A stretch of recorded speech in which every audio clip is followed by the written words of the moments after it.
I got up, I knit a little bit, got Nova up. We had breakfast, I got a shower, I packed up the billion things I needed to take to church today, made some tea.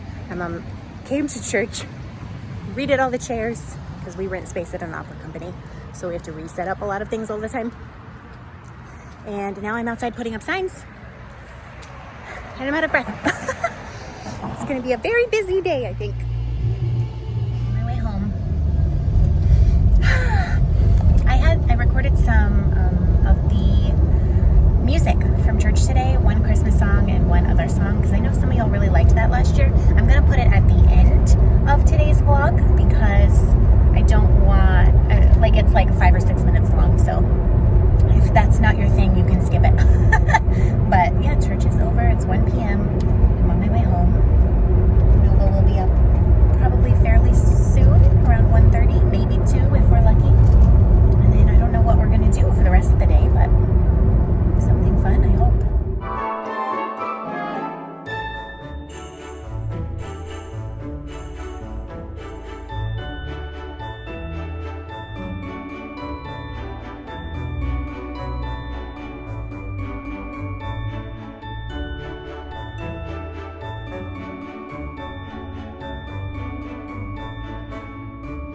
Okay, so update on the super bulky grandpa cardigan.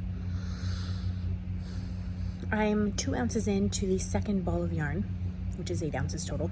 So I'm a quarter of the way through the second ball of yarn, and it's definitely a little bit different than the first ball of yarn. I was not alternating skeins originally, but I maybe should now. I'm trying to decide if I'm going to rip it back to the underarms, which is a solid 15 rows-ish that I've done, or just start alternating skeins from here on out. Can't decide. What is that, Nova? Candy. Candy? Who gave you candy? Dada. Dada, and where's the candy from? Eat it. Eat it? Who left that candy here for you? Dada. No, Grandma. Grandma. Grandma left a candy for you. Yeah. Is it yummy? Yummy.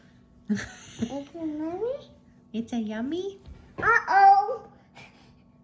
What Should happened? take up. Oh, what happened to your foot? I'll help you.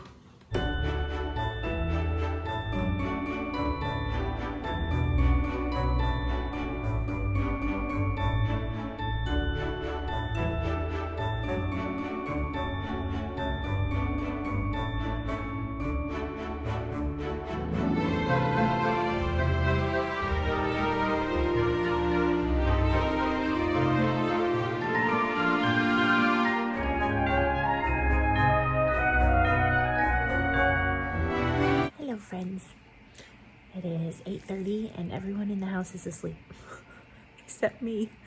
So I know I haven't recorded very many clips today, but it's just been a really busy day. I have not been really in the mood to crochet or knit anything tonight for some reason. So I actually did a swatch, which I'll show you. Swatching for the Ravelry top, which is a pattern by Elizabeth, who has Crochet Cakes.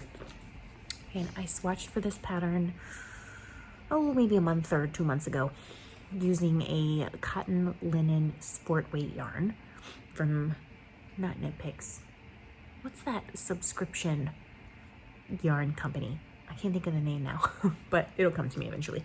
And I just hated the swatch because that yarn was a little bit thick and thin, and it just looked so lumpy and bumpy, and I was like, okay, this is not gonna work. So the pattern calls for sport weight yarn. I pulled out this mystery yarn from my stash. It's this beautiful, beautiful color. It's showing up a little more blue on screen than I think it is in real life. It's almost like a teal color. And I have a whole bag of it. And it says designer yarn, over $40 value, but it doesn't have any other identifying information on it whatsoever. So I don't know the fiber content. I'm gonna guess it's acrylic. It doesn't really feel like wool to me at all, but it's not scratchy. It's very soft. It is fingering weight, in my opinion.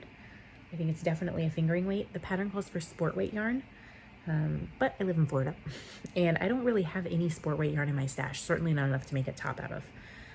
And this yarn, I'm like, every time I go to use it, I'm like, well, if I want to use it for a design or something, like no one will be able to find it because I don't even know what it is. It's basically like mill ends, which is wonderful, but I don't know, no one else will ever be able to find this. So it has to be made in someone else's pattern. So I think what I will do, this is my little swatch. This is all the crochet I've done tonight. I haven't soaked it or anything yet.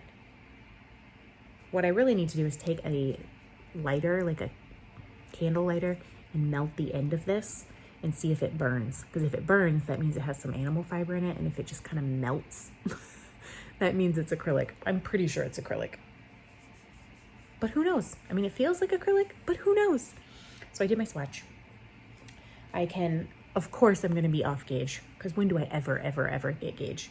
But also I am using a fingering weight yarn in a sport weight pattern, which is fine. I should be able to finagle it exactly how I want. I'm trying to decide how much ease I want in the pattern, because I think she doesn't really recommend what ease you are looking for, but she recommends you can combine sizes if you want. I may go based on the measurements of that maroon-ish, purplish top that I was making with the fabric sleeves, which I still have not finished. I have not sat down and just sewed the last sleeve. Hem. It's just the hem on the sleeve. So I'm trying to decide if I want negative ease, positive ease. That will kind of depend on the swatch. I initially thought maybe the swatch is too small. And not the swatch itself, but like the gauge itself is too small. But it's going to be a garment that's going to be stretched across my body, so I think it will be fine. If this is acrylic yarn, it's going to relax a lot as well. So that's what I've been working on tonight. I'm like a little grouchy today. I guess I'm PMSing again, which is kind of annoying, but there's some things that have taken my energy up today and will be taking my energy up over the next week or two that I'm like I'm not annoyed, but it's just going to take a lot of energy to resolve the situation. Like I'm going to have some difficult conversations with people, which is my job. Like I am a pastor and sometimes I have to step into my authority, right? And just be like, hey, y'all need to cut it out. But that's easier said than done. It's really interesting to like watch myself go through this situation where people are like having conflict with each other. Because if this happened 2 years ago, 4 years ago, like I would be in a panic. I'd be like, oh my gosh, like today I found out that someone was basically saying mean things about other people. Okay, like are we in high school? Come on, like this is not acceptable. But I was one of those people and I am friends with this person, and I was like, okay, like me 4 years ago would have been like devastated. Like, oh no, what am I gonna do? This person doesn't like me. And now, I don't know, I guess I've been through enough stuff in life to like look at the situation and be like, oh, that person's really handling some crises in their life in a really unhealthy way. And they're taking it out on other people, and it's still not okay what's happening, but like I actually really feel for that person, and I'm not upset. I'm not even offended in the slightest, which is crazy. And I'm also not worried about it. Like it's going to take a massive amount of emotional energy from me to navigate, but I'm not worried about crying. I'm not worried about being overwhelmed by the conflict or the situation. And just like watching myself go through this is so crazy because it's so different than it would have been years ago. And like to me, that's such a win because I've been doing all this work for years on myself, like trying to I don't want to say get better, but trying to work through some of the things that cause me to run away or cause me to shut down. And there are so many areas where I still have a lot of work to do. And it's just really nice to be like, oh my gosh, like a negative situation is happening. And not only is it not even like, it's not bringing me down. Like, it's not affecting me in the slightest. I'm just like, okay. And I'm okay. I'm going to be okay having these conversations this week. I'm going to be okay mediating conversations between people.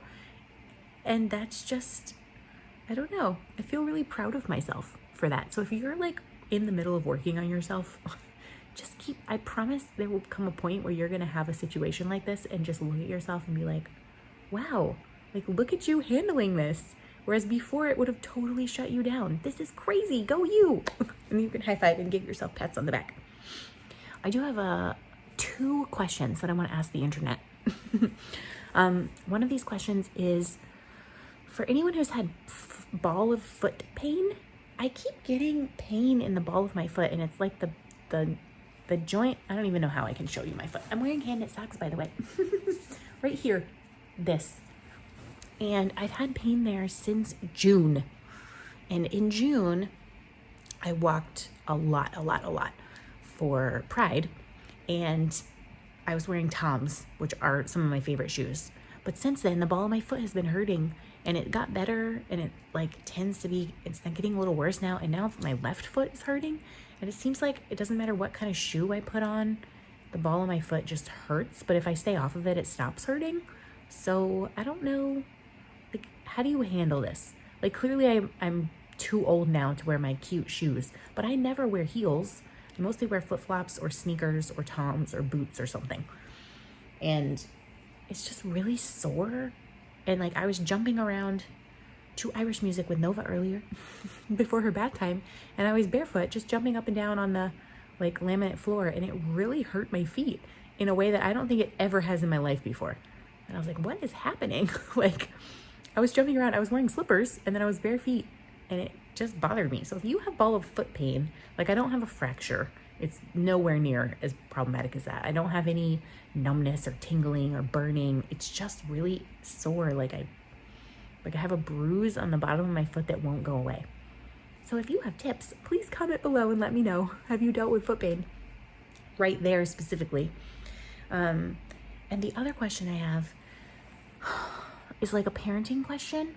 So when I started therapy at the beginning of this year, or maybe it was like April or something by the time I found a therapist, I basically had to like sleep train myself. And my therapist made me turn off the volume on the baby monitor, which is right here. Cute baby. She made me turn off the volume on the baby monitor because any little noise Nova made, I would hear and I would wake up. And after like 2 of those wake ups, maybe 3, I would have so much adrenaline in my body that I couldn't go back to sleep for hours. So she made me turn off the volume on the baby monitor. And after several months of like sleep training myself and having no volume on the baby monitor, I sleep now fairly well. And if I wake up a bunch of times like I did the other night, I actually can go back to sleep instead of staying awake for hours. So that's a huge positive. However, we have a sound machine and Nova has a sound machine, and they're both fairly loud. And I like them to be fairly loud because I can hear the world and like everything wakes me up. But I keep telling myself like if she really needs me, she'll cry and I'll hear her. But I don't know that I will. Like I actually turned the volume back on the lowest setting on the sound machine. Not on the sound machine, on the baby monitor, just to have, because it just made me feel better, and I sleep right through it. And I don't know, like, I'm not even sure what my question is. I'm afraid I'm not going to hear her if she cries, because she's not going to scream cry like she used to. She's going to fuss cry. And it's happened a couple of times already when she's sick and I've had the volume way up so I can hear every sound she makes. When she's crying, she's not really loud. She's like quietly crying, and then I hear her and I go in. But if I have the volume down, I'm not going to hear that, which means she might need me and I might not be able to hear her. But if I have the volume up where I can hear that kind of cry, then I'm going to hear all her other sounds too, which will wake me up and I won't be able to sleep. And I'm like trapped in like a weird, like I feel guilty for not being able to hear her, or not having the volume on a level where I could hear her if she's crying like that. And over here being like, but if I have the volume at that level, then I'll never sleep. And then I'll be just as cranky and stressed out as I was before. And I don't know what to do about that. Like, does anyone have any ideas? What do you do if you're a really, really, really light sleeper, but your child won't cry if they really, really need you? Like at a level where they can hear you. Like, I don't want her to think that I'm not gonna come answer her in the middle of the night if she needs me, because I absolutely will. If she's crying, I'm gonna go get her in the middle of the night because that's so abnormal. So I don't know, this is just a long ramble. But these are the thoughts I've had in my head today. I'm doing a great job. I'm tired. What if my baby is crying and I can't hear her? And what do I do about my foot pain? And I don't want to crochet and I don't want to knit and I'm over everything. But look, I made a swatch. Lots of things can be true at once. I definitely need to sign off and get this vlog uploaded because I have been talking for 13 minutes already, which is crazy. Hopefully this is okay that it's just a talkie vlog instead of a life vlog. But yeah, if you have any recommendations on any of that, comment below because I would just love to hear your perspective. And if you have a baby and you use a baby monitor on them, I would love it if you could tell me what brand, like what kind of baby monitor you use. We have a VTech. It's just a black and white. It's just a regular baby monitor. It doesn't use Wi-Fi. It's not fancy. It has this little guy and it has a camera in the room, and it's been a really good little monitor. The cord did break that I had to replace, and I'm having a little bit of an issue with the monitor. Like if I mess with the volume, sometimes it won't turn up or turn down, or it will zoom in and then I can't get it to zoom back out. So I definitely think there's some wiring problems on the back. Maybe it's been dropped a couple of times. I mean, it has lasted for 2 years already. So I don't know. I'm just maybe gonna be on the market for a different baby monitor. Maybe one that I can see the whole room. I don't know. So leave me your thoughts and your comments below. And tomorrow's Monday and it's a work day, but thankfully I don't have any meetings scheduled, so maybe I can actually get some work done. Not that meetings aren't work. I love meetings. But sometimes I just need to get some stuff done. You know what I mean? So yeah, I hope you're having a great Sunday, friends. I'm gonna put in the videos of music at church now at the end. So if you're not here for that, this is the end of the vlog. And if you are here for that, then just watch for another 5 minutes or so, and I will see you tomorrow. Bye.